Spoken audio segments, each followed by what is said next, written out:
कृष्णा कृष्णा हरे हरे, हरे राम राम राम हरे हरे। सर्वप्रथम दीक्षा गुरु पाद पद्म मिथिला प्रविष्ट ओम विष्णु पाद श्री सीमेशील भक्ति वेदांतशील नारायण गोसाई महाराज जी के चरणों में अनंत कोटि दंडवत प्रणाम ज्ञापन करते हैं। उनसे हेतु कृपा की वांछा करता हूँ। आप सब भक्तों को मेरा यथायोग्य प्रणाम स्वीकार हो। हरे कृष्णा। तो महाप्रभु ने अभी तक अपना स्वरूप जो है भक्तों के सामने किसी के सामने प्रकाशित नहीं करा, लेकिन अद्वैत आचार्य जी समझ चुके हैं कि ये कौन है, ये मेरे ही प्रभु नंद नंदन है। अब उनके प्रेम के विकार को देख के इतना तो हो गया कि वहां पे जितने भी भक्त थे, नर ज्ञान आर केहे ना करे माने। अब कोई भी उनके प्रति नर ज्ञान नहीं रखता है। केहे बोले ए पुरुष अंश अवतार, केहे बोले ए शरीर कृष्ण विहार। कोई भक्त बोलता है कि इसके अंदर तो कृष्ण का विहार होता है, कोई बोलता है कि अरे मुझे तो लगता है विहार क्या होता है, साक्षात ही भगवान का ही कोई ना कोई अवतार है। केहे बोले कि बा शुक प्रहलाद नारद, अरे नहीं नहीं, भगवान थोड़े ना कलयुग में आते हैं, ये कोई ना कोई महाभक्त है। जैसे सुखदेव गोस्वामी थे, प्रहलाद जी थे, नारद जी थे, तो ऐसा ही ये कोई ना कोई वैकुंठ का पार्षद है। केहे बोले हे न भूजी खंडीला आपद, अरे कोई बोलता है कि भाई अब तो ये तो निश्चित है, ये जो भी क्यों ना हो, अब हमारी सारी आपदाएं कट जाएगी। जो हमें पाषांडी लोग परेशान करते थे, हमको उल्टा सीधा बोलते थे, अब हमें उनका और कुछ सहन नहीं करना पड़ेगा। यत दप भागवतेर गृहिणी, तार बोले कृष्ण आसी जन्मिला अपनी। और वहां पे जो भक्तों की जो गृहिणियां हैं, जो वैष्णवियां हैं, वो बोलती है अरे हमें तो ऐसे लगता है कि कहीं कृष्ण ने ही तो साक्षात जन्म नहीं ले लिया है। और क्यों? क्योंकि हमें तो पूरे के पूरे इसके अंदर नंद नंदन जैसे ही पूरे वो सब नजर आते हैं, और इसको देखने से हमें एकदम कृष्ण का ही ऐसे लगता है कि कृष्ण के दर्शन कर रहे हैं। तो सब लोग मन में अनेक अनेक प्रकार से सोचते थे, लेकिन अभी तक किसी को नहीं पता कि ये साक्षात कृष्ण है। अब एक दिन महाप्रभु सब भक्तों को बताते हैं, स्थिर हई प्रभु सब आप्तगण स्थाने। प्रभु बोले मोर दुख कारो निवदने, कि मैं तुम मेरे आत्मीय जन हो। अब मैं अपना दुख किसके पास निवेदन करूं? तुम्हारे पास ही निवेदन करूंगा। तो मेरा दुख क्या है? प्रभु बोले मोर से दुख अंत नाई, अरे मेरा दुख का कोई अंत ही नहीं है। क्यों? पाइयो हराइनु जीवन का नाई, अरे मेरे जो जीवन के जो प्राण धन थे, कृष्ण थे, उनको पाकर मैंने क्या कर दिया? गवा दिया। तो मेरा अब दुख का नाश कैसे हो सकता है? मैंने सबसे मूल जो सबसे अनमोल संपत्ति है उसी को ही पाके मैंने खो दिया। तो अब मेरे तो दुखों का कोई अंत ही नहीं है। सबार संतोष हिल रहस्य सुनीते, श्रद्धा करी सब बसीलेन चरी भीते। तो वहां पे सब लोग महाप्रभु के चारों ओर बैठ जाते हैं, और महाप्रभु अब उनको अपना रहस्य बताते हैं कि कैसे मैंने कृष्ण को पाके खो दिया। कानाई नाट्यशाला नाम में एक ग्राम, गया हईते आसीते देखी तू से स्थान। जब महाप्रभु गया से लौट रहे थे, तो महाप्रभु कह रहे रास्ते में एक स्थान था जिसका नाम था कनाई नाट्यशाला। तो जब मैं कनाई नाट्यशाला में गया वहां पे दर्शन करने के लिए, तो वहां पे मैंने क्या देखा? तमाल श्यामल एक बालक सुंदर, नव गुंजा सहित कुंतल मनोहर। मैंने वहां पे एक बालक को देखा। वो बालक कैसा था? श्याम रंग का उसका वर्ण था। कैसा श्याम? जैसे तमाल का वृक्ष होता है। और उसने बड़ी ही सुंदर नव गुंजा की माला पहनी हुई थी, और साथ में उसके जो कुंतल, जो उसके जो उसके केश हैं, वो कैसे थे? बिल्कुल कुंतल थे, यानी कि कर्ली हेयर्स थे। विचित्र मयूर पुछ शोभित तदुपरि, और उसके ऊपर मैंने क्या देखा? जो उनकी कुंतल, जो उनके मनोहर केश थे, उसके ऊपर बड़ा ही सुंदर एक मयूर पुछ जो है वो शोभित हो रहा था। झलमल मणिगण लखीते ना पारी, और वहां पे बड़ी ही सुंदर सुंदर मणियां जो है वो झिलमिल झिलमिल कर रही थी। हाथे ते मोहन वंशी परम सुंदर, चरणे नुपुर शोभे अति मनोहर। उनके चरणों में बड़ी ही सुंदर नुपुर थे, और हाथ में उनके वंशी शोभा प्राप्त कर रही थी। लीन स्तंभ जीनी भुजे रत्न अलंकार, मानो ऐसे लग रहा था कि नील स्तंभ हो। और उनके हाथों में, भुजों में उन्होंने अलंकार धारण करे हुए थे, और वक्ष में तो तीन तीन वस्तु थी। क्या क्या? भगवान के वक्ष में कौस्तुभ मणि रहती है, भगवान के वक्ष में जो वनमाला है वो रहती है, और श्रीवत्स का चिन्ह रहता है। अरे कीबा कहिबे से पीत धटीर परिधान, और पीत वसन को उन्होंने अपने कमर में कस के बांध के रखा हुआ था। उनके कुंडल कैसे थे? मकर कुंडल शोभे कमल नयान, नेत्र उनके बिल्कुल कमल के समान, और भगवान के जो कुंडल है वो मकर के समान। अमार समीपे आइला हसीते, और उस बालक ने क्या किया? इतना सुंदर वेश धारण करके ये बालक हंसता हंसता मेरे पास आया। आमा अलिंग्या पलाइया कौन भी थे, और आके उसने मेरा आलिंगन भी किया। और मेरा आलिंगन करने के बाद वो पता नहीं कौन सी जगह, कहाँ पे एकदम से गायब हो गया। की रूपे कहेन कथा श्री गौर सुंदरे, तान कृपा बिना ताहा की भुजीते पारे।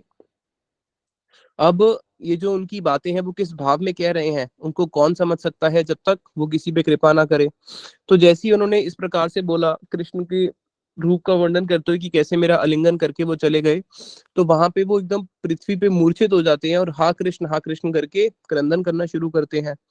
और जब वो इस प्रकार से कृष्ण कृष्ण कहते हैं तो सब लोग क्या करते हैं, एकदम से प्रभु को पकड़ लेते हैं ताकि वो स्थिर हो जाए। और उनके जो अंग हैं वो बार बार भूमि पे लोटपोट हो रहे हैं, तो भक्त लोग उनको शांत करने के लिए बार बार उनको पकड़ते हैं। अब रोते रोते वो पूछ रहे हैं कि बताओ मेरे कृष्ण कहाँ है, मेरे कृष्ण कहाँ है।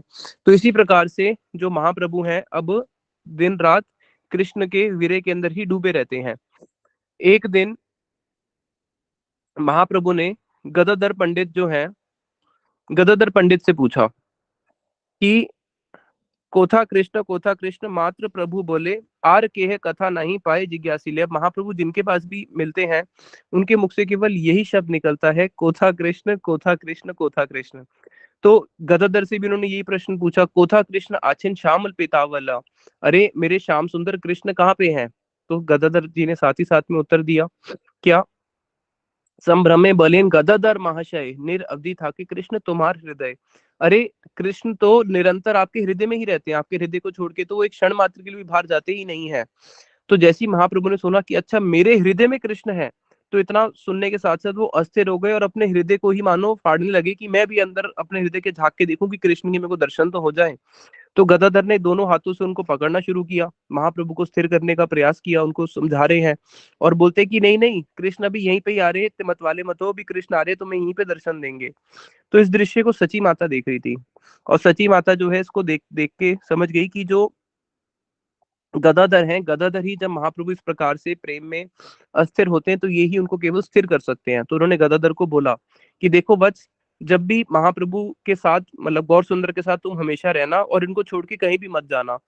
अब ऐसी दशा देख के अपने पुत्र की जो आई है, जो सची माता है, अद्भुत प्रभु प्रेम योग देखी आई, पुत्रहीन ज्ञान आर मने किछु नाई। अब उनके पुत्र को इस प्रकार से देख के आई के मन में पुत्र ज्ञान नहीं रहा, उनके मन में क्या आ गया, मने भावे आई ए पुरुष नर नहे, मनुष्य नयने की एता धारा बहे। मैया सोचने लगी कि भैया ये तो कोई पुरुष है ही नहीं, ये तो कोई ना कोई महापुरुष है, क्योंकि क्या किसी मनुष्य के नेत्रों से ऐसी धाराएं बहती है क्या। ऐसी धाराएं तो मतलब पूरा का पूरा जो जल है, पूरा सची माता का आंगन रोज गीला हो जाता था। तो माता समझती है कि कोई ना कोई ये महापुरुष ही आया है, और अब उनको अपने पुत्र के समान न देख के महापुरुष के समान देखने लग जाती है। सर्व भक्त गण संध्या समल हैया, आसिर प्रभुर गृह अल्प अल्पे मिले। अब जितने भी संध्या के समय भक्त लोग जो है महाप्रभु से मिलने के लिए आते हैं, अब उतने में ही क्या हुआ, वहां पे जो पाषांडी लोग थे उनको जब पता चला कि धीरे धीरे अब निमाई पंडित भी क्या बन चुका है, वैष्णव बन चुका है, तो जो पाषांडी लोग थे वो तो वैसे ही वैष्णवों से वहां पे मत्सरता करते थे। और जब ये निमाई पंडित वैष्णव बन गए तो उनके तो हजारों हजारों शिष्य थे, अब वो भी सब क्या कर रहे हैं, एक एक करके सब वैष्णव बनते जा रहे हैं। तो इसको देख के जो पाषांडी लोग हैं उन्होंने अनेक अनेक युक्तियां करनी शुरू करी। क्या बोलते हैं कि देखो भाई, इनको कुछ खाने को मिलता नहीं है इसलिए पूरी रात ये जागे रहते हैं। और उसके बाद कहाँ पे लिखा है कि कृष्ण नाम जो है उच्च स्वर से बोलना चाहिए, मांग मांग के तो खाने वाले ये भिखारी लोग हैं, और क्या करते हैं, केवल कृष्ण कृष्ण चीखते रहते हैं, चिल्लाते रहते हैं। अरे भाई, इन सब का जो सरदार है वो कौन है, वो है श्रीवास पंडित। और देखो श्रीवास पंडित के कारण अब धीरे धीरे ये जो बात है ये पहुंच चुकी है मुसलमान का जो वहां पे जो राजा था, राजा के कान में पहुंच चुकी है। और अब बहुत ही जल्दी राजा ने आज्ञा दी है कि दो नौकाएं आने वाली है, और वो दो नौकाएं जो है पूरे की पूरी इसी मुल्ले होते हैं, जो ये मुसलमान के सारे सैनिक आएंगे। और उस दो नौका में सारे के सारे सैनिक आके क्या करेंगे, जितने भी कीर्तनकारी हैं यहाँ पे, राजा ने आज्ञा करी है सारे कीर्तनकारियों को पकड़ के उनको या तो गंगा में डाल दो, नहीं तो उनको राजा के पास लेके आओ दंड के लिए। अब जैसे ही वो यहाँ पे आएंगे तो भाई, इसलिए मैंने बोलता हूँ कि श्रीवास का जो घर है हम उखाड़ के पहले गंगा में फेंक देते हैं, नहीं तो राजा के जब लोग यहाँ पे आएंगे तो वो इनको तो परेशान करेंगे करेंगे, और इन कीर्तनकारियों के चक्कर में, इन ये वैष्णव के चक्कर में हम जो ब्राह्मण समाज है या जो हम जो बाकी अन्य समाज है, हमें भी कष्ट भोगना पड़ेगा। जैसे शरीर के अगर किसी एक अंग में रोग हो जाए तो पीड़ा कहाँ पे होती है, पीड़ा तो पूरे शरीर में होती है। उसी प्रकार से अगर हमारे देश में जब राजा की जब सेना यहाँ पे आएगी तो वो इनको दंड नहीं देगी, दंड तो हम सारे को, पूरे नगर को ही दंड भोगना पड़ेगा।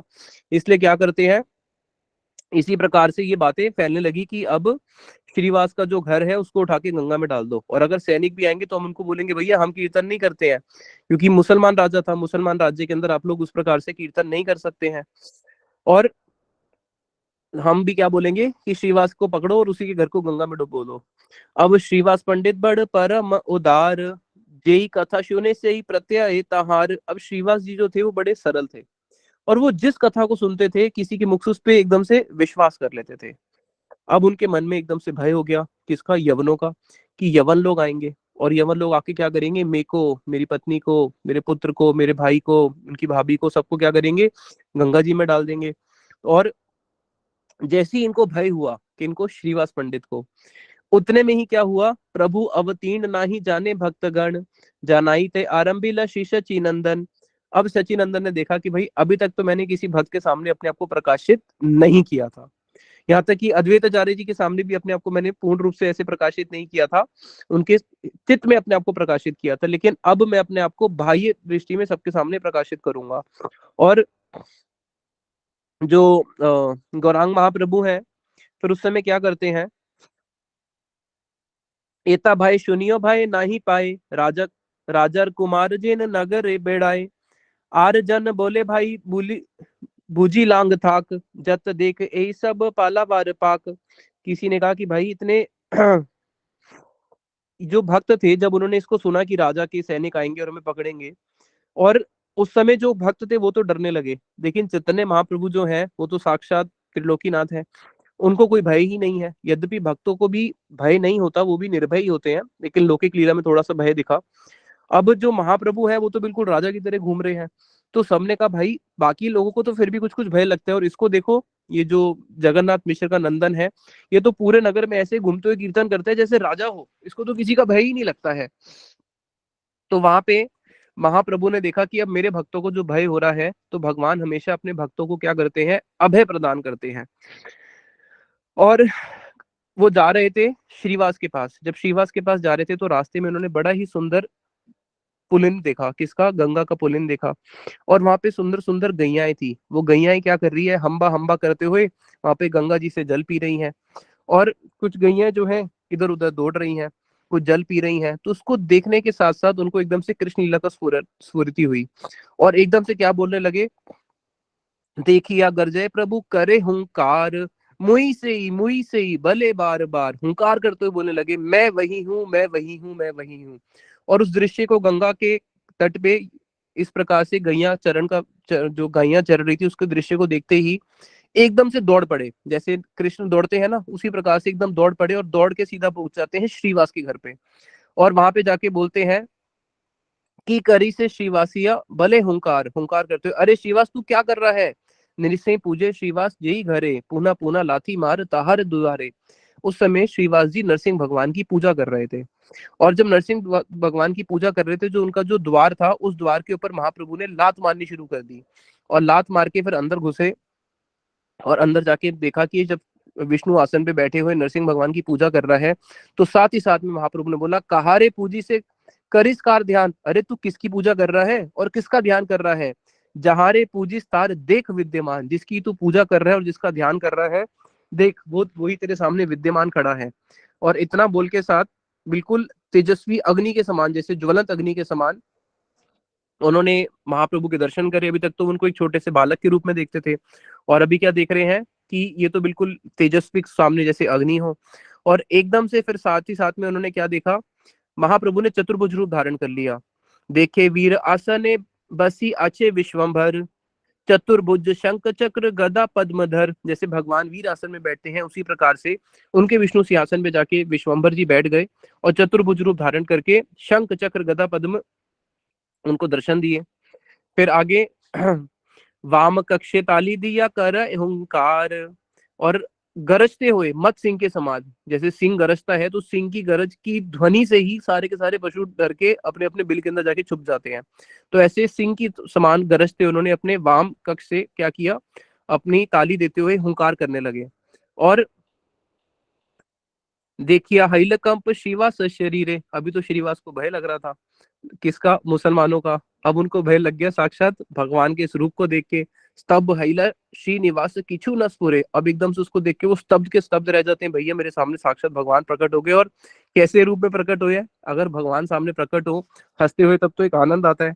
अब भक्त जो है वो भयभीत हो गया, भाई मैं जिनकी सेवा करता हूँ वो प्रभु मेरे सामने एक क्रोधित रूप धारण लेके एकदम से ऐसे बाल बार अपनी बगल में ताल ठोकते हुए हुंकार कर रहे हैं सिंह की भांति। जब सिंह की ही दहाड़ ऐसी होती है तो वो तो प्रभु है साक्षात। डाकिया बोले, प्रभु आरे श्रीनिवास एता दिन ना जानी ने अमार प्रकाश। और उच्च स्वर से श्रीवास को पुकारते हुए बोलते हैं, अरे श्रीवास, मैं इतने दिनों से यहाँ पे हूँ और तू अभी तक मुझे पहचान नहीं पाया? एता दिन ना जानी से अमार प्रकाश, इतने दिन हो गए तूने मेरे को अभी तक पहचाना ही नहीं, मेरे प्रकाश को। तोर उच्च संकीर्तन नाड़ा रहूंकारे, छाड़िया वेकुंठ अहिनु सर्व परिवारे। अरे मैं तेरी उच्च स्वर से संकीर्तन को सुन के और अद्वैत आचार्य की हुंकार को सुन के, जो बार बार प्रेम में हुंकार मारता था, तेरे कीर्तन और उसकी हुंकार से ही तो मैं अपने वैकुंठ को छोड़ के सपरिवार इस धरती पे आया हूँ। निश्चिंतु आछा तुम्ही मोरे ना जानिया, शांति पूरे गेला नाड़ा हमारे एडिया। और देखो, मैं तुम दोनों के लिए तो आया हूँ अपने परिवार से वैकुंठ को छोड़ के, और तू मुझे जान नहीं पा रहा है। और जो मुझे थोड़ा बहुत जाना भी था अद्वैत आचार्य, वो मुझे छोड़ के क्या करेगा? मायापुर छोड़ के शांतिपुर चला गया है। और मैं आया किस लिए हूँ? साधु उद्धारी मु दुष्ट विनाशी मु सब, तोर किच्छु चिंता नहीं पड़ मोर स्तव। अरे तू क्यों चिंता करता है? मैं तो दुष्टों का संहार करने के लिए आया हूँ, इसलिए तू मेरी स्तव स्तुति का पाठ कर। देखो, किसी प्रकार से चिंता करने की वो कोई प्रयोजन नहीं, क्योंकि मैं तेरे साधुओं की उद्धार के लिए ही आया हूँ। इसलिए तू मेरे सामने कोई चिंता मत कर और बिल्कुल भी भय मत कर, निर्भय हो जा। तो वहां पे अब श्रीनिवास जो है वो क्या बोलेंगे? भगवान ने तो बोला स्तव करो। अब भक्त के मुख से स्तव थोड़ी ना निकलता है, स्तव तो उसके नेत्रों से निकलता है। वो तो वहीं पे रोने लगे। और जब वो रोने लगे तो महाप्रभु ने उनको आश्वासन दिया। उनको आश्वासन से उनका भय दूर हुआ। उनका जो पूरा का पूरा शरीर है आनंद से परिपूर्ण हो गया। और खड़े होकर दोनों हाथ को जोड़ते हुए फिर वो भगवान की स्तव स्तुति करने लगते हैं। सहजे पंडित बड़ महाभागवत, आज्ञा पाई स्तुति करे जेन अभिमत। तो भगवान की आज्ञा को पाते ही खड़े होके उन्होंने भगवान की स्तुति का गान करना शुरू किया। क्या श्लोक पढ़ा उसका भावार्थ हम समझते हैं। जो ब्रह्मा जी ने प्रार्थना करी थी, जो हमने सुना था ना उस दिन, इससे पहले, वो जो द्विज पत्नियों ने कृष्ण के रूप का वर्णन किया था, फिर ब्रह्मा जी ने एक कृष्ण के रूप का वर्णन किया और गोपियों ने। ये तीन मुख्य कृष्ण के रूप का वर्णन आता है भागवत में। तो जो ब्रह्मा जी ने प्रार्थना करी है, नो मड्यते अब्रवपुषे तडिदंबराए, गुंजावतम परिपिच्छल सन्मुखाए, वन्य सृजे कवल वेत्र विषाण वेणु, लक्ष्मी श्री मृदुपदे पशु पंकजाए। इस श्लोक की व्याख्या करते हुए बड़ा सुंदर वृंदावन दास ठाकुर जी बताते हैं, विश्वम्भर चरणे आमर नमस्कार, नव घन वर्ण पीत वसन जहार। अरे विश्वम्भर, मैं आपके चरणों में नमस्कार करता हूँ। आपका वर्ण कैसा है? नव घन, जैसे शाम वर्ण होता है। नवगण यानी कि जैसे मेघ जब बिल्कुल आसमान में एकदम से आते हैं, तो जैसे ही नए नए मेघ आसमान में आते हैं, वो जो नव मेघ होते हैं, वैसा आपका वर्ण है। और पीत वसन आपने धारण किया हुआ है। लेकिन महाप्रभु का तो वर्ण कैसा है? गौर वर्ण है। तो यहाँ पे दिखा रहे हैं कि कृष्ण और विश्वम्भर दोनों एक ही हैं। शचिर नंदन पाए मोर नमस्कार। अरे शचि नंदन, मैं आपके चरणों में नमस्कार नमस्कार करता हूँ। नव गुंजा शिखी पुछ भूषण जहार। अरे जिनका भूषण है क्या? नव गुंजा माला और सर पे मोर पंख। गंगा दास के शिष्य, मैं आपके चरणों में नमस्कार करता हूँ। वन माला करे दधी ओदन जहार। जो गले में वन माला धारण करते हुए एक वन से दूसरे वन में विचरण करते हैं और अपने हाथ में दधी का पात्र लेके अपने सखाओं के साथ दही भोजन आदि की लीला करते हैं। अरे जगन्नाथ पुत्र पाए मोर नमस्कार। जगन्नाथ मिश्र के पुत्र, मैं आपको प्रणाम करता हूँ। तो हर श्लोक के अंदर एक रूप में तो विश्वम्भर जी को, और दूसरे उनकी जो लीला है वो कृष्ण की लीला को प्रणाम कर रहे हैं। कोटि चंद्र जीनी रूप वदन जहार। अरे जिनके वदन ने कोटि कोटि चंद्रमाओं की शोभा को भी परास्त कर दिया है, मैं ऐसे जगन्नाथ के पुत्र आपको प्रणाम करता हूँ। चारी वेदे जार घोषे नंदेर कुमार, से ही तुम तुम्हारे चरणे नमस्कार। चारों वेद जिसको घोषणा करते हैं कि आप नंद के कुमार हो, ऐसे प्रभु मैं आपके चरणों में कोटि कोटि नमस्कार करता हूँ। तुम्ही विष्णु तुम्ही कृष्ण तुम्ही यज्ञेश्वर, तुम्हार चरण उदक गंगा तीर्थवर। अरे प्रभु, आप ही कृष्ण हो, आप ही विष्णु हो, आप ही यज्ञों के भोक्ता यज्ञेश्वर हो। आपके चरणों का जल ही क्या हुआ है? गंगा को तीर्थ बनाया है। जानकी जीवन तुम ही नरसिंह, प्रभु आप ही नरसिंह हो और आप ही राम हो। अज भव आदि तब चरणेर भृंग, अज भव जो है ब्रह्मा शिव जी आदि जो है वो तो आपके चरणों के भृंग है। तुम्ही से वेदांत वेद्य तुम्ही नारायण, तुम्ही से छलीला आइला हैया वामन। अरे प्रभु वामन को छलने, वामन के रूप में आके आपने ही बलि को छला था। प्रभु आप ही कौन हो, सारे वेदों के सार हो और आप ही नारायण हो। आप ही हयग्रीव हो, आप ही नीलांचन चंद्र में जगन्नाथ जी के रूप में बैठे हो। प्रभु आपकी जो माया है, आपकी माया को कौन पार कर सकता है। कमला, लक्ष्मी, जो नित्य आपके चरणों में रहती है, आपके वक्षस्थल में रहती है, जब वो ही आपकी माया को पार नहीं कर पाई, अरे और तो कहना क्या, संगी सखा भाई सर्वमते सेवे जे, जो दिन रात आपकी सेवा करते हैं। कौन, लक्ष्मी जी तो केवल एक रूप में करती है, लेकिन आपके भाई जो बलराम है वो आपके सखा भी हैं, आपके संगी भी हैं, आपके भाई भी हैं, और साथ ही साथ में आपके भूषण भी हैं, आपके धाम भी हैं, आपके सब कुछ है वो। और हेन प्रभु मोह माने अन्य जना के, जब उनको भी आप मोहित कर देते हो, तो हम जैसे साधारण जीव का तो कहना ही क्या है। मिथ्या गृही वासे मोरे पड़ी, पड़ी आच भोले, तो माना जानिया मोर जन्म गेला हेले। प्रभु मैं मिथ्या संसार के अंदर ही पड़ा रहा। आप मुझे बोल रहे हो ना कि मैं इतने समय से नवदीप में, तूने मुझे जाना क्यों नहीं।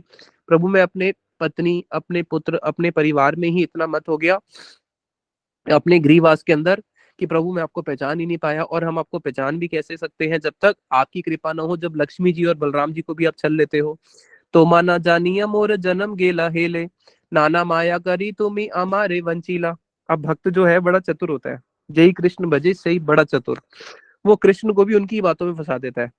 अब भगवान तो कह रहे हैं कि तुम मुझे जाना नहीं, अभी कह रहे हैं कि प्रभु देखो मैं यहाँ पे आपकी माया में इतना मस्त हो गया कि मेरा जन्म ही चला गया, और आपकी माया ने मेरी वंचना करी है। तो वंचना करने वाली भी कौन है, माया है आपकी। अगर आप चाहते तो उसको बोल सकते थे ना मेरी वंचना मत कर। इसलिए प्रभु इसमें मेरी तो कोई शक्ति ही नहीं है, आपकी माया ही मेरी वंचना करती है, तो मैं क्या कर सकता हूँ। साजी धूती आदि करी सकली वहीला, ताते मोर भय नहीं शुन प्राणनाथ।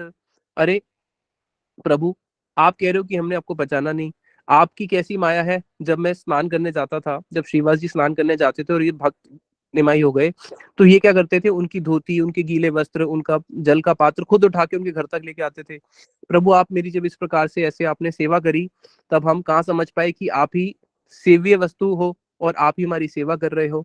इसलिए प्रभु आज जब आज मेरे को आपका साक्षात हुआ है, तो मैं ये तो समझिए कि आज मेरे सारे दुख खत्म हो गए हैं।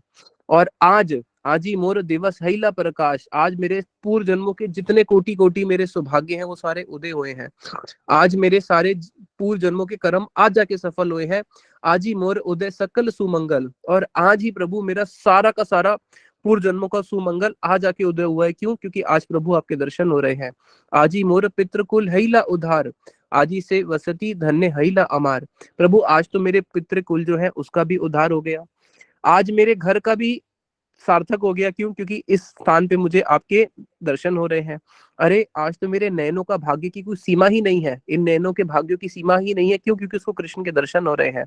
जिसको गोपियां बोलती है, जन्म सफल तार कृष्ण दर्शन जार, तार देखी जार श्री चरण सेवे रमा। अरे जिनके चरणों की निरंतर रमा देवी सेवा करती है, आज उन चरणों के मुझे साक्षात दर्शन हो रहे हैं। तो इससे बढ़कर सौभाग्य और क्या हो सकता है।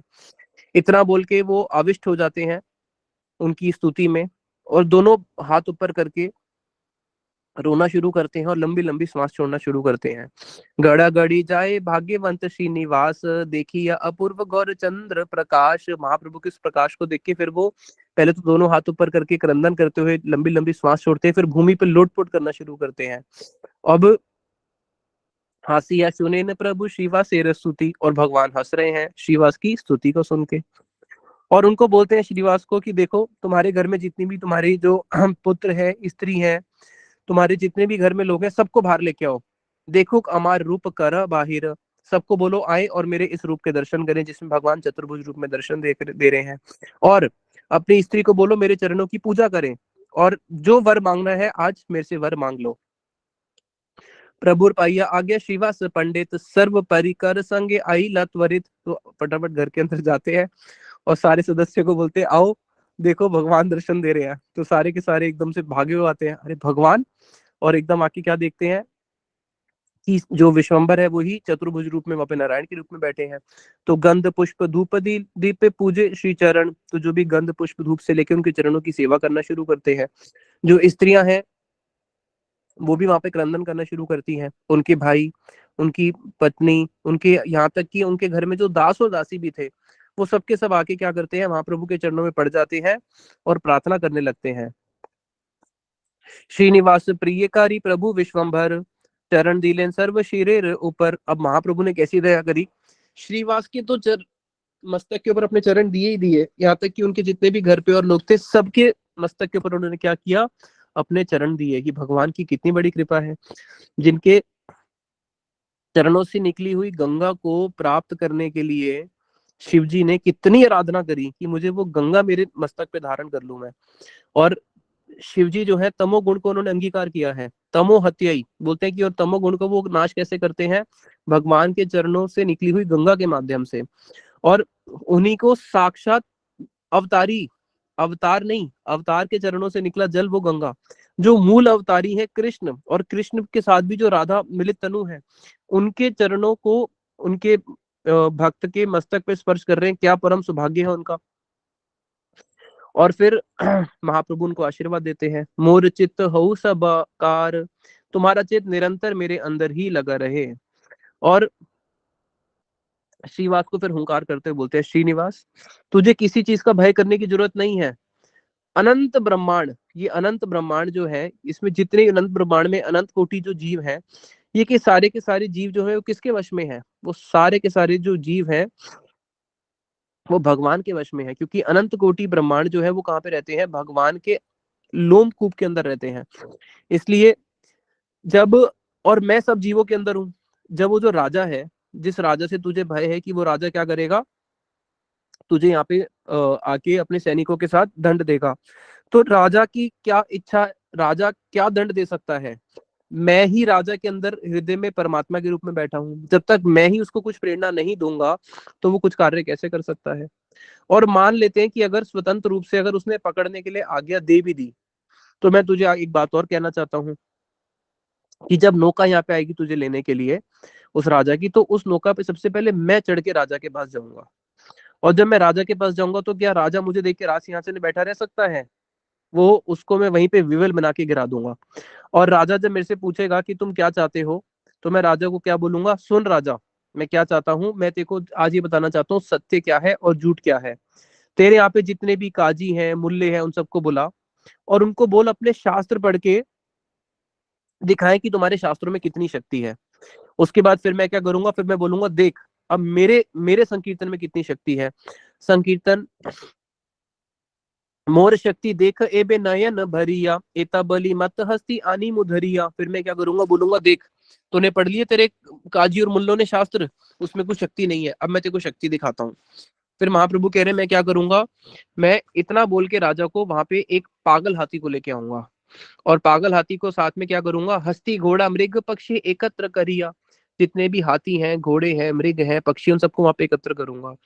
सही खाने कांदाई मु कृष्ण बोलाइया, और वहां पे मैं कृष्ण बोल के हाथी को भी रुलाऊंगा, घोड़े को भी रुलाऊंगा, मृग को भी रुलाऊंगा, पक्षी को भी रुलाऊंगा। वहां पे जितने भी काजी मुल्ले होंगे उस सभा में सब कृष्ण कृष्ण बोल के विवल हो जाएंगे और रोने लगेंगे।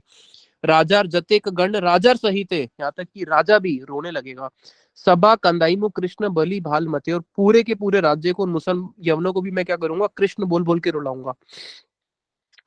क्या सौभाग्य है भाई, कैसे ऐसे यवन वाला अगर जन्म मिले तो वो भी धन्य है, जिसके अंदर भगवान का कोई भक्त या भगवान कृष्ण बोल के हमें रुला दे। तो यहाँ पे जो है महाप्रभु उनको बोलते हैं कि इसलिए तुम्हें विश्वास नहीं होता, अगर तुम्हें हल्का सा भी संदेह होता है कि मैं ऐसे कैसे करूंगा, इहाते व अह प्रत्यय तुम्ही वास मने, साक्ष्य ते करो देख आपन नयन, तो देख तेरे आज नयनों के सामने मैं देखो दिखाता हूँ कि कैसे कृष्ण नाम की शक्ति है। सम्मुख देखे एक बालिका आपनी, श्रीवासेर भातृसुता नाम नारायणी। तो वहीं पे उन्होंने सामने देखा एक छोटी सी बालिका खड़ी है, उनके भाई की पत्नी, और जिसका नाम उनकी भतीजी, यानी कि जिसका नाम है नारायणी। और नारायणी पूरे गौड़िय समाज के अंदर नारायणी का नाम ख्यात है, किस लिए ख्यात है, अध्यापी वैष्णव मंडल ले जार ध्वनि चैतन्य अवशेष पात्र नारायणी। नारायणी को क्या उनको क्या मिला हुआ है, ख्याति मिली हुई है कि चैतन्य महाप्रभु का अवशेष यानी कि उनके प्रसाद की पात्री है कौन, नारायणी। उन्हीं के ही पुत्र से वृंदावन दास ठाकुर जी का जन्म हुआ है। तो वो जो छोटी सी बालिका उनकी भतीजी खड़ी है नारायणी, सर्वभूत अंतर्यामी श्री गौरांग चांद आज्ञा कैला नारायणी कृष्ण बोली कांद। तो सब के जीवों के हृदय के अंदर अंतर्यामी कौन है, कृष्ण ही है।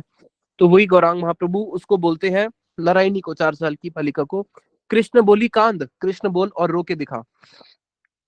चारी वत्सर से ही उन्मत्त चरित हा कृष्ण बलिया कांदे नाहिक संबित। तो वो 4 साल की बालिका जो है एकदम प्रेम में विवल हो जाती है और हा कृष्ण करके रोने लगती है। अंग बही पड़े धारा पृथ्वी तले परिपूर्ण हैल स्थल नयनेर जले। तो जैसे महाप्रभु जब क्रंदन करते थे तो उनकी आंसुओं की धारा से पूरा का पूरा पृथ्वी भीग जाती थी, तो वैसी आज 4 साल की बालिका जब रो रही है तो पूरी पृथ्वी भीग गई है हा कृष्ण बोलने से और उनके नेत्रों से जो प्रेम अश्रु गिर रहे हैं।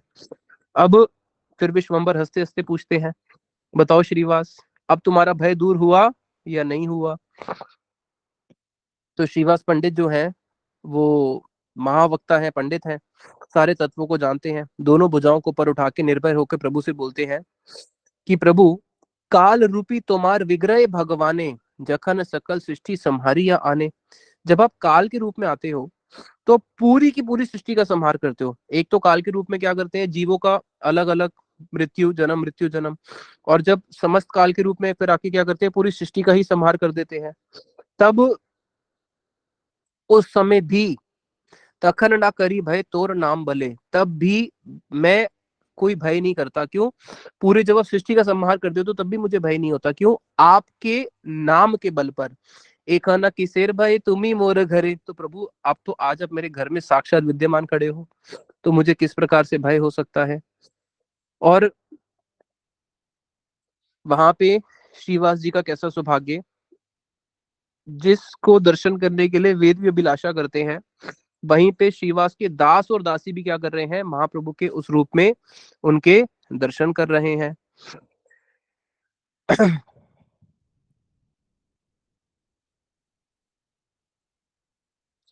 आगे वृंदावन दास ठाकुर जी कहते हैं कि देखो, कृष्ण अवतार जेन वसुदेव घरे जतिक विहार सब नंदेर मंदिरे। जैसे भगवान श्री कृष्ण प्रकट कहाँ पे हुए, मथुरा में कारागर में श्री वसुदेव के सामने प्रकट हुए।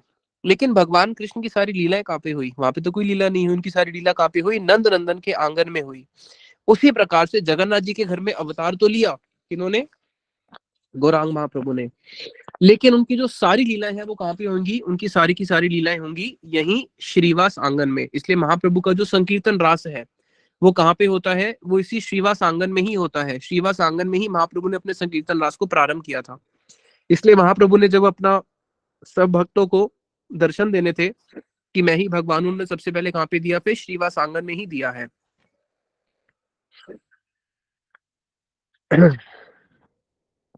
एते के वैष्णव सेवा परम उपाय अवश्य मिले कृष्ण वैष्णव कृपाए। अब यहाँ पे वृंदावन दास ठाकुर जी कह रहे हैं कि देखो, श्रीवास को जब भगवान ने दर्शन दिए तो श्रीवास के घर में जो दास और दासी थे उन सबको भी दर्शन हुए।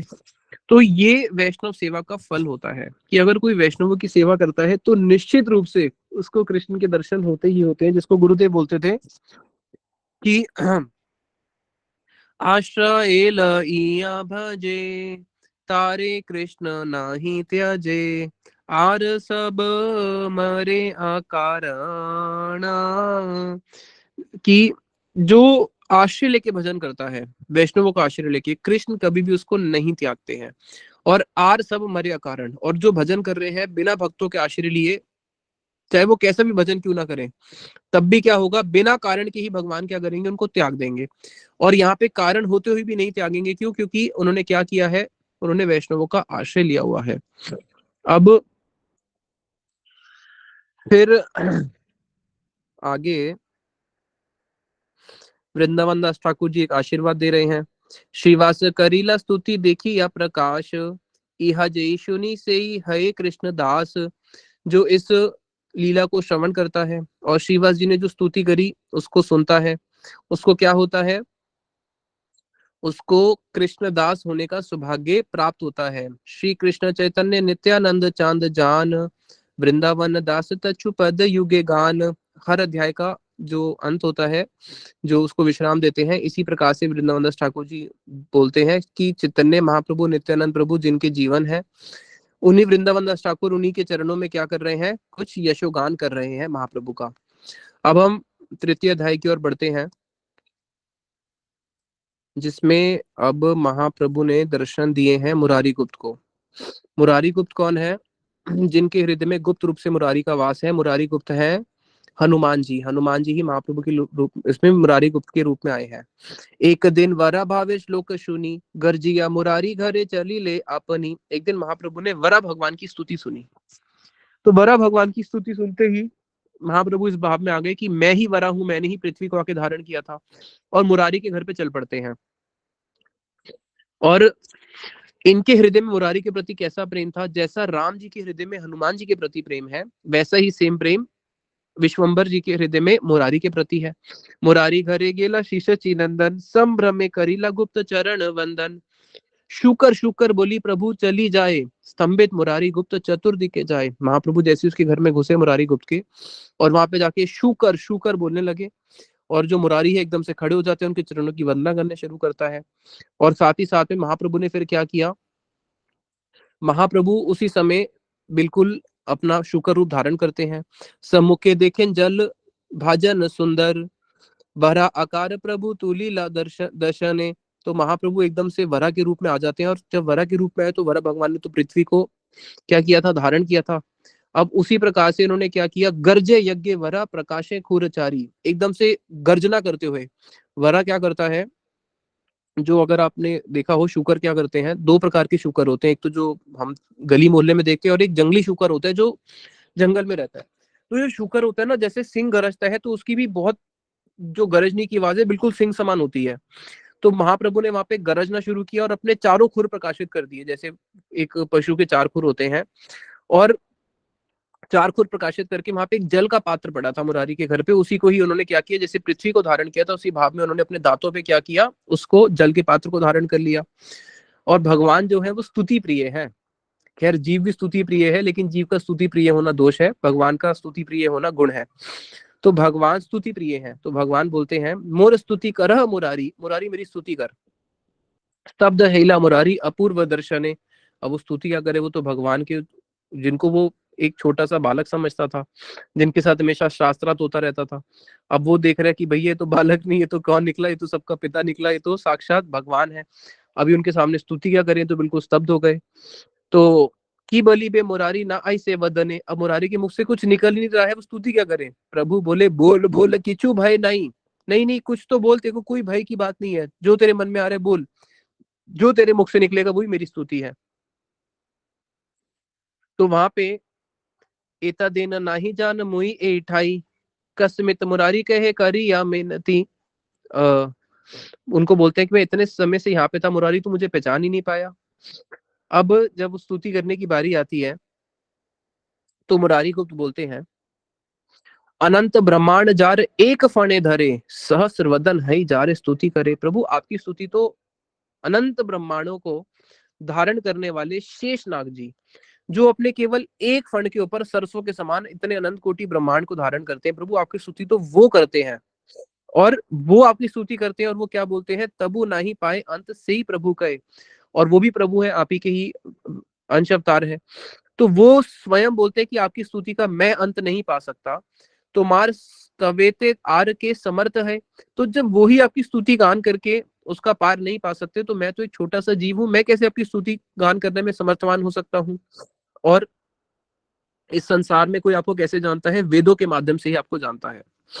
तो जिस वेद के माध्यम से आपको जाना जाता है, से ही वेद सर्व तत्व ना जाने तुम्हार। और वही वेद ही जब आपको पूर्ण रूप से नहीं जानते हैं, जिन वेदों को पढ़ के हम आपको जानेंगे, जब वेद ही वो आपको पूर्ण रूप से नहीं जानते, तो मैं कैसे आपकी स्तुति गान कर सकता हूँ? और जब प्रलय का समय आता है, प्रलय के समय क्या करते हैं प्रभु? अपने लोमकूप के अंदर ही अनंत कोटि ब्रह्मांड और वेदों को भी साथ ही साथ में क्या करते हैं? अपने अंदर ही गोपन कर लेते हैं। तो जब प्रलय के समय सारे जीव अंदर चले गए, वेद भी अंदर चले गए, उस समय आप क्या कर रहे हो क्या नहीं कर रहे हो उसको देखने वाला कौन है? वो तो वेद भी नहीं जानते हैं। तो प्रभु जब आपके बारे में वेद नहीं जानते, सहस्रवदन शेषनाग जी नहीं जानते, तो मैं कैसे आपके बारे में जान सकता हूँ? हाँ, अतएव तुम्ही से तुम्हारे जान पात्र, तुम्हें जनाइले जाने तोर कृपा पात्र। अब आप कह रहे हो स्तुति गान कर, तो प्रभु जी आपकी स्तुति तो वही गान कर सकता है जिससे आप अपनी स्तुति गान करवाना चाहो, क्योंकि आपको वही जान सकता है जिसको आप जनाना चाहो। इसलिए मेरा तो कोई अधिकार नहीं है कि मैं आपकी स्तुति गान कर सकूं, और ना ही मैं इतना योग्य पात्र हूं कि आप मेरे को ऐसी कृपा करो कि मेरे मुख से आपकी स्तुति निकले। इतना बोल के जो है उनके आगे हाथ जोड़ते हैं मुरारी गुप्त, और क्रंदन करना शुरू कर देते हैं। गुप्त वाक्य तुष्ट हैला वरा ईश्वर, वेद प्रतिकोद करी बलय उतर। इतना भी सुन के वो बड़े संतुष्ट होते हैं वरा भगवान गौरांग महाप्रभु, और अपने जैसे उन्होंने वेदों का नाम सुना तो उनको गुस्सा आ गया, क्रोध में आ गए। वेद का नाम सुनते ही क्रोध में क्यों आ गए? महाप्रभु फिर अपना क्रोध निकालते हैं वेदों के ऊपर, और महाप्रभु बोलते हैं, हस्त पद मुख मोर नाही का लोचन। अरे मेरे हाथ नहीं है, मेरे पैर नहीं है, मेरे नेत्र नहीं है। यही मत वेद मोरे करे विडंबन, वेद ऐसी मेरी विडंबना करते हैं। काशी ते पढ़ाए बेटा प्रकाश आनंद, वहां पे प्रकाशानंद सरस्वती हैं, प्रकाशानंद जो क्या करते हैं, काशी में बैठ के मायावाद का प्रचार करते थे कि भगवान के शरीर नहीं है, भगवान का अंग नहीं है, उनका धाम नहीं है, उनके भक्त नहीं है, सब कुछ शून्य है। तो महाप्रभु उनके प्रति क्रोधित होकर बोलते हैं कि वो वहां पे बैठ के क्या करता है, सही बेटा कोर करे मोर अंग खंड खंड। वो मेरा बेटा प्रकाशानंद वहां पे क्या कर रहा है, मेरे शरीर के खंड खंड टुकड़े टुकड़े कर रहा है, और इतना अपराध करने पर भी उसके शरीर के अंदर मैंने उस कोड रोक दे दिया है, तब भी उसकी आंखें खुलती नहीं है।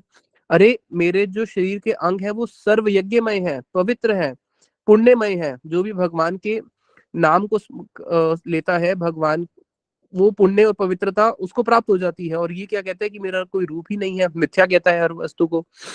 तो अब जो वेदों में भी गुप्त वस्तु है उसको मैं तुम्हारे सामने आज मुरारी गुप्त प्रकाशित करता हूँ। क्या? कि मैं ही यज्ञवरा सब वेदों का सार हूँ, मैंने ही पूर्व काल में पृथ्वी का उद्धार किया था, और अब मैं क्या उद्धार करने के लिए आया हूँ? संकीर्तन आरंभे मोह अवतार, भक्त जन लागी दुष्ट करी मुसंहार।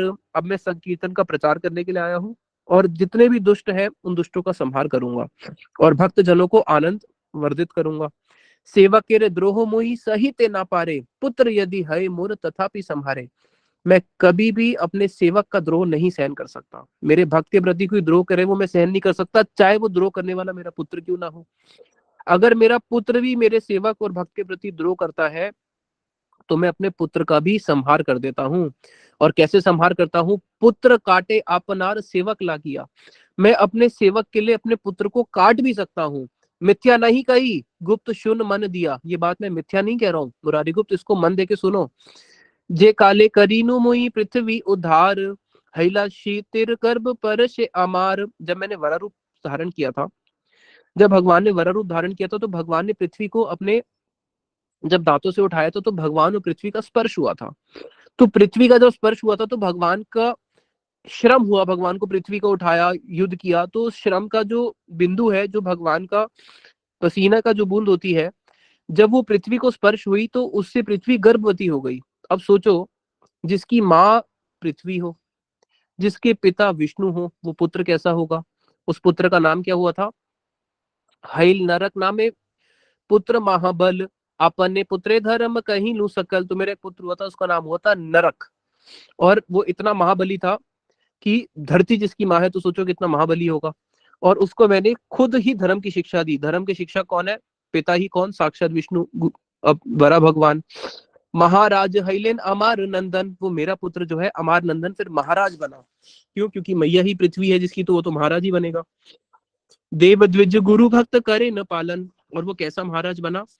देवताओं का, द्विजों का, ब्राह्मणों का, गुरु का, भक्तों का, सबका वो पालन करता था। देव दोषे तहार हैला दुष्ट संग, वाणेर समसंग सर्गे हैला भक्त द्रोह रंग। लेकिन देव दोष से क्या हुआ? उसका दुष्टों का संग हो गया, और दुष्टों के संग से उसने भक्तों का ही द्रोह करना शुरू कर दिया। जो एक क्या नाम था, वानर था ना, उसका संग हुआ था, उसके कारण से फिर इसको ये असत्संग में पड़ गया था। सेवा केर हिंसा मोई ना पारो सही थे, काटी नु आपन पुत्र सेवक राखी थे। और मैं कभी भी भक्तों के द्रोह को सहन नहीं कर सकता हूँ। और मैंने अपने पुत्र को ही फिर क्या किया था, काट दिया था। किस लिए? जब देखा कि वो क्या कर रहा है, भक्तों के प्रति द्रोह कर रहा है, कृष्ण भगवान ने आके फिर उसका वध किया था। जन्मे जन्मे तुम्ही सेवी आछे मोरे, एतेक सकल तत्व कही ला तुम्हारे। और तुम तो मेरे एक नहीं कोटि कोटि जन्मों के तुम मेरे दास हो, हर जन्म में ही तुम मेरी सेवा करते हो। और जैसे इसको सुना गुप्त ने कि प्रभु मेरे को अपने पुत्र से भी ज्यादा प्रेम करते हैं, तो बिल्कुल प्रेम में विवल होके गुप्त जो है वो भी वहां पर क्रंदन करना शुरू करते हैं। मुरारी सहित गौर चंद्र जय जय, जय यज्ञ वरा सेवा कर रक्षामय। वृंदावन दास ठाकुर जी जय दे रहे हैं। मुरारी सहित गौर चंद्र, गौरांग महाप्रभु और मुरारी जी आपकी जय हो। अरे आपके इस वरा रूप की जय हो, क्यों? आप सेवक रक्षामय हैं। एई मत सर्व सेवक एर घरे घरे, कृपाए ठाकुर जाना इन अपन अरे। जैसे श्रीवास के घर पे जाके अपने आप को जनाया, फिर मुरारी के घर में आके अपने आप को जनाया, इसी प्रकार से महाप्रभु अब क्या कर रहे हैं, अपने एक एक भक्त के घर में जाके अपने आप को जना रहे हैं। अब उनको एक बहुत बड़ा वीर्य सता रहा है, किसका?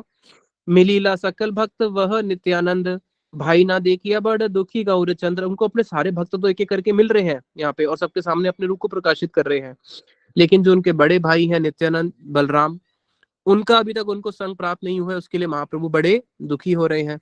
फिर आगे कैसे महाप्रभु आगे और भक्तों से मिलते हैं और अपने आप को प्रकाशित करते हैं, उसको हम कल श्रवण करेंगे। निताई गौर प्रेमानंदे, हरि हरि बोल।